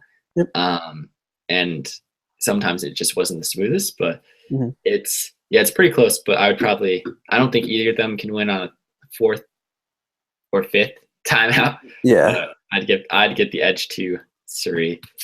Um, cool, but yeah. So I guess we'll shift over to one last area discussion, which is like takeaways from the season. okay, So I so one of the things that like is like a favorite thing among the Survivor community is the evolution of strategy, okay, which is uh, Rob Sestinia's audiobook, which kind of takes you through the progression of how the game has gone over the right, last 16, 17 years. right. And in line with that, is there anything, having watched the season and watched it the way it played out, is there anything that you personally take away? Not necessarily something that you didn't know beside before the season started in terms of what ideal survivor strategy would be, Right. but something that based on the way the season went is like ever like even more important in your book as to what to ideally do. I know a lot of survivor situational, Right. but there is usually things that are considered good gameplay and not, and just in this age of ultra strategy. Right. I think that like the way that Sarah was able to create such smooth relationships is something that anyone can take away um, from their game. I mean, like in terms of like being an ideal survivor strategist, like that type of thing, like is just like a once in a like or not once in a lifetime, like once in every few seasons type of thing where you get to see someone be able to play such an aggressive game while still like being under the radar. So I think that like that's like as an ideal survivor strategy, like the perfect survivor player is able to, be a like a string puller to like the extent that Sarah was. But I think that if anything, like this is going to contribute more to like the era. I think this is the flip era of Survivor, like with Tony and with the All-Star seasons, with where like loyalty is such a non-important factor, and like just like it's all about flips and moves, and you really don't like groups. The bond between groups is really not important.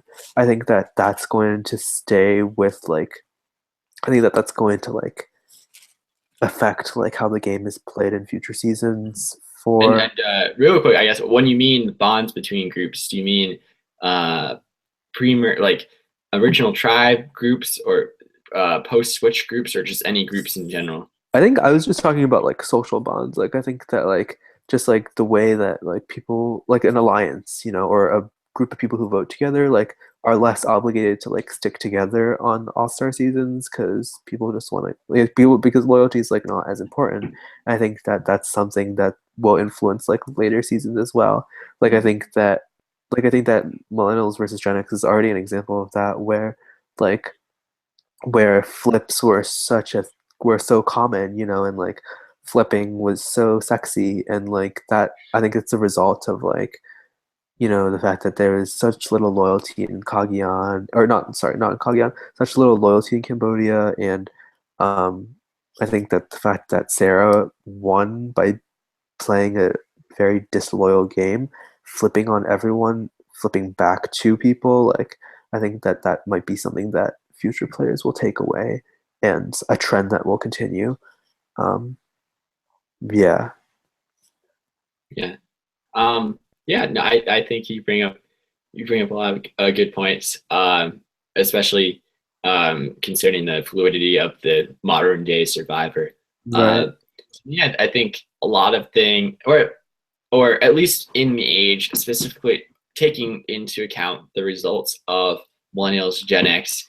I think an important thing, or my perspective, I guess, is a bit more like big picture in terms of like getting or maybe smaller picture in terms of just like looking at just different aspects of the game. hmm Um, so like it changes my kind of survivor general formula a little bit in terms of in the beginning, obviously you want to get in the majority, but you don't want to like Sierra kind of fell fault to naming names. Just right, I'd say just like kind of get in the majority, stay silent for a while. You don't necessarily have to drive any votes in the beginning as long as it's like not you, right? And that right, worked for Sandra for a bit. right, Um, and kind of going off that, it's the importance of like recognizing that validity, like you said, right, which is more apparent in the post merge than the pre merge, but right, um, also the importance of organizing every vote, taking the time to check up with people to yeah, ensure that not just assuming that like in Debbie's case, even though this is a post merge example, that your six is going to stay strong no matter what. You right, got to check it in with like everybody, and especially in this age of fluidity, got to stay as flexible as possible, right? If things fall apart, you got to like be on try to be on good terms with everybody and be able to right, approach whoever you want to with a vote. But Um, like at the same time, you also can't be like viewed as a flipper because then yeah, like no one's gonna trust you, you know? Like right. I think that Zeke got like some flipper like dirt, and like I think that like I don't think it helped his social game. So Yeah. So yeah, a lot of that, yeah. So and whether that's like true or not, um, I think that's also a good point is that like perception is reality. If you're perceived as a flipper, that's not going to um that's not going to translate well to um probably the next few votes, and people are going to start flipping on you potentially. Uh, yeah, and by that I mean voting against you. And yeah, yeah. Um, I guess some other things that just to add is that obviously trying to remain as likable as possible and just trying to be on like good terms with everybody so that you right, have those relationships to work off of. right, Being that the game is so idle written and so advantage written and has so much flexibility and all these twists, right, having at least having at least some certainty to rely on, that having like a good amount of people that like you and have a baseline degree of trust there. right. And one other thing to add to like kind of the essential toolkit that you can give yourself, Mhm. um, but not necessarily like it's not a guarantee that you'll make it far, but just always good to have is like especially with these 13-person merges, Mhm. I like cannot emphasize this enough that you cannot peak in any way like at the merge, or at least that's Yeah, a for bad sure. idea. Like there's so many boats to go. Like you gotta Yeah, like kind of like keep everything like at bay, and like it's like in the case of Ozzy, even though you didn't win individual immunity, just like putting a radar on yourself, like you can kind of turn up the challenge prowess later. Like I suspect that maybe Brad Culpepper was like keeping everything contained for a little bit, which worked right. out well for him in the fact that he got to the end. But like and Andrea I think was hurt by winning 2 individual immunities. She And definitely also was. like the whole Zeke thing. But Yeah, but like even like you mentioned earlier by her yelling with Zeke, that just brought up her even your visibility. Like like people say all press is good press, right? right, That's a right, difficult right, saying to right, say. right. I think Survivor is quite the opposite. That Mhm. you don't really want a lot of press on yourself. Like obviously you want people to in the end be aware of your game, but you don't want people to realize that too early. And Right, I think that's like a fine line that's really hard to walk upon, to like kind of tread when for sure, playing. for sure. Yeah, I don't know. That's just like a general overview.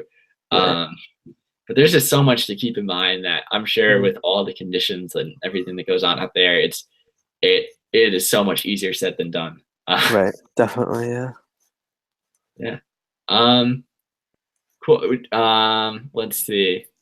Do you want to quickly talk about 35? Do you have Um, any takes on that?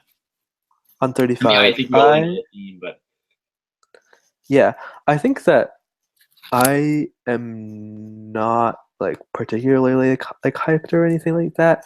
But uh, like the theme, I read somewhere, and this might not be true, that like maybe there might be like more recruits this in 35, which would like change the tone of the season. But oh, one thing that I'm gonna just say it now because like this way like I'll be able to like be like, oh yeah, I said this like a month before it aired. I think that the winner is going to be a male because I think that the theme with if it is a lot of recruits and if it's like a lot of just like fresh newbies, like I think that the theme is like so like the theme will really like seep into their head as opposed to like like Survivor, like or actually like playing to win or whatever. And I think that these names of heroes, hustlers, specifically like healers is like a BS name, but like heroes and hustlers like are so masculine oriented that I think that that's going to like really strengthen like the guys' egos, their presences, and therefore like how they're able to like take control of the social game starting from day one. So I think that it could result in like like a huge like target roulette for like the males, like, but I think if I were to bet right now I would say that like a male would win 35. interesting. I definitely see the line of reasoning there. Yeah. Um, it's a little different.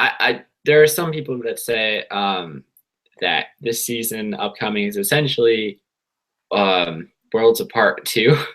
Right.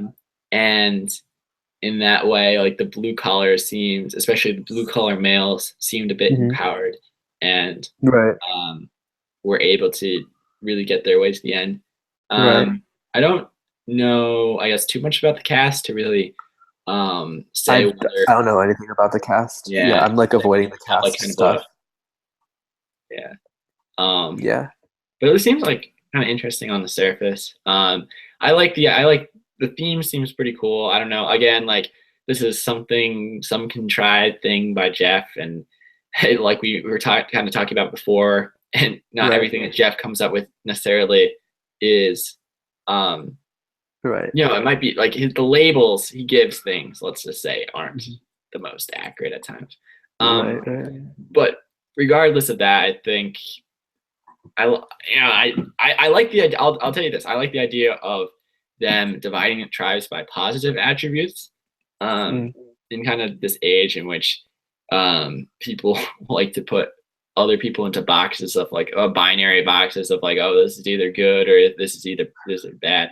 Um, Right. but I at Right. least respect that. I don't know if like kind of a villainy vibe. Like maybe people will be too afraid to come out with this like villainy vibe because of that. But maybe Right. I suspect that I'm just like even that is like I'm just being like way too meta about Uh-huh. like thinking Yeah. about this. But I'm sure I think it'll be good. Mm. Yeah. I hope so. I mean, I personally think that the theme is really ridiculous, but like, I mean, the theme really doesn't matter. Like, I thought Millennials versus Gen X was a really ridiculous theme too, and Game Changers also a very ridiculous theme. But like, it really just does not matter. Like, very quickly, you know, it just like the theme falls away. Like, and like the only well, I guess like it is said like in confessionals, blah blah blah blah. But like, I don't think that it really like it's always underlying and it's always annoying. But like, I think that like it really isn't said anytime except in the pre-merge. And it's like blah blah blah number of person voted out of Survivor, Millennials versus Gen X, and then it comes up, but like because ultimately like I think that like the theme like would only like I think that the casts like they sorry the cast and like the way that the certain like the way that alliances form like transcends the theme. So Yeah. So it's like, ultimately like like a placeholder for the first couple episodes. And yeah. yeah. Yeah. Ultimately, like the theme just won't matter. But I always wonder, like, why don't they just like they put like they tapped like they slapped on like Mamanuca Islands onto Game Changers, and I'm just like, why like waste that? Like, why just like why not just like Yeah, have yeah, like a that's an have a interesting point. geographical theme for like that's like old school style. But I think that Jeff really likes the gimmick, so I think yeah. Yeah. Um, yeah, I don't know. I completely forgot about that, but that's funny that you mention it. Right. I do like them going back to Fiji every season. I mean, it's a beautiful location. Right. It Um, really is. Like some of the shots of the immunity challenges, like this season, were just like gorgeous and like usually like the location doesn't really stand out to me, but like I think that like because like the geography and like the location is such like an unimportant part of Survivor nowadays, but like it was really cool. Yeah. yeah, for sure. Cool. Do you have any other final notes that you want to mention? No, I think that I both like Survivor Millennials and versus Gen X and Game Changers were so strategy heavy, so it was very like they're very compact seasons, you know, like they're very abundant with like and I'm like they both felt like it was like a really um there was tons of gameplay and strategy, so I think that I'm like interested to see like what the next season will be like and because of that like I think I'm like really surviving out like because like each vote was like Yeah, so twisty and like there's this flip and like this move blah blah blah, blah. So like for some reason like I feel like I'm like it's like a good time to like take a break from Survivor and right. when Yeah, yeah I kind of get that feeling too. yeah Like it's almost like oversaturation, right? yeah With like definitely everything, and like a good thing this is the longest off season. I'm sure I might regret saying this in like a month, Yeah. but yeah, no, Yeah. I'll be. I mean, I'm sure we'll be excited when the new season premieres in the fall. Yeah. Um, I'm excited for but BB. Like BB, like during oh yeah, yeah. yeah. Survivor off I don't know season, what, like and possible whispers of Sari being on the season. oh I don't yeah, I think that's just the rumor. Yeah, I mean, But there's a lot of like usually these rumors end up being like, someone said Jay might be on a season, but yeah, yeah, it's who knows that. Um, I think that'd be cool, like a Survivor players on Big Brother. Like I think that like a fantasy like would obviously be like Survivor players versus Big Brother players, like all stars. But like I think that like makes alliances. don't forget about the Amazing Race, Alex. Amazing Race. But like I think that like that would like create like alliance lines so immediately. So I'd like to see Survivor players play Big Brother because Big Brother is such a different game. Like you really like being a like visibility is important in Survivor, but it could not be less of an enemy in Big Brother. So like just Right. like it'd be really cool to like see how see former Survivor players play Big Brother. Um, Yeah. yeah. Are you going to be The fact that watching we've never, BB19? yeah, yeah. Okay. The fact that we've never seen that tradition before, like we've seen Survivor, Big Brother to Survivor, and we've seen Amazing Race to Big Brother and Survivor, but we've never Right. seen Survivor to Big Survivor to Brother. Big Brother, which is like Yeah. kind of a weird um thing. But it'd be interesting. Yeah, I'm all for it, like you. So um, Mhm. Yeah. we'll see what happens. Yeah. Yeah. Any other closing remarks? No, I think that uh, it was really fun to do the preseason podcast with you, and it's really fun to do this podcast. So Yeah, for glad sure. we got Maybe to. Yeah. we'll have to do another one for the preseason for 35, or if we come up with Yeah. another idea for another an off season thing, Yeah. For sure. that'd be cool. Yeah, you can see Yeah. if anyone else wants to get in on it. But yeah, Yeah. no, Yeah. this has been great. It's been a great time, and I think always love hearing your take, and it's Thanks. yeah, Likewise. it's been fun. Cool. But yeah, hopefully we'll get another podcast going in the near future. But for For sure. now, Yeah. this has been episode 2 of Marooned. Uh, I'm James, and that's Alex, and thanks for listening. Thank you. All right.